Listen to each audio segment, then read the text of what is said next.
একেকটা ডগ এক এক ধরনের আচরণ করে।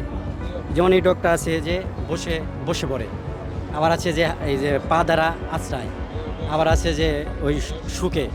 আমরা তখন বুঝতে পারি যে এখানে কোনো কিছু আছে।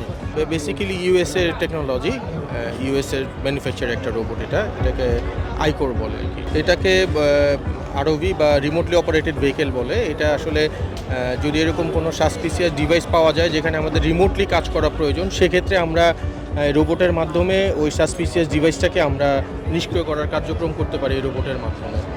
তো বেসিক্যালি আইডি রিলেটেড কার্যক্রমের জন্যই এই রোবট ব্যবহার করা হয়ে থাকে। এটা একটা প্রোগ্রামিং আছে, আপনারা হয়তো দেখেছেন যে এটার যে গ্রিপার আছে বা ক্ল যেটা বলতেছে, এটা কিন্তু এক্সটেন্ড হতে পারে এবং এটা কোনো কিছু ধরে টেনে বা লিফট করে এক জায়গা থেকে আরেক জায়গায় নেওয়ার মতন সক্ষমতা আছে। তো কোনো ধরনের সাসপিসিয়াস ডিভাইস যদি এমন পাই যেটা হয়তো আমরা এই সরিয়ে এক জায়গা থেকে আরেক জায়গায় নেওয়া প্রয়োজন, সেই ক্ষেত্রে আমরা এই রোবটটাকে ইউজ করে ওই সাসপিসিয়াস আইটেমটাকে গ্রিপ করে এক জায়গা থেকে সরিয়ে আমরা সেফলি ওটা নিয়ে গিয়ে পরবর্তী সময়ে এই রোবটের মাধ্যমেই সেটাকে আমরা নিষ্ক্রিয় করতে পারবো।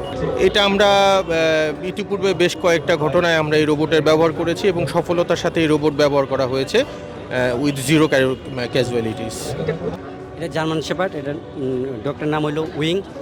আমরা যখন মাঠে কাজ করাই, যখন কোনো কিছু ডগটা শনাক্ত করে, তখন বিভিন্ন আকার ইঙ্গিতে আমাদের বোঝায়। কখনো হাত দিয়ে বোঝায়, কখনো শুঙায়, কখনো বসে পড়ে। এভাবে আমরা কোনো কিছু পাইলে শনাক্ত করি। পূর্ণাঙ্গ ট্রেনিং করতে প্রায় 12 মাস লাগে, ভাগে ভাগে 12 মাস লাগে। এরা খাবার মুরগির মাংস, গরুর মাংস, সাথে সবজি, চাউল, অনেক কিছু আছে, ডিম, দুধ। হ্যাঁ, বুঝি। আমরাও ওনাদের সব চাই বুঝি। এক একটা ডগ এক এক ধরনের আচরণ করে।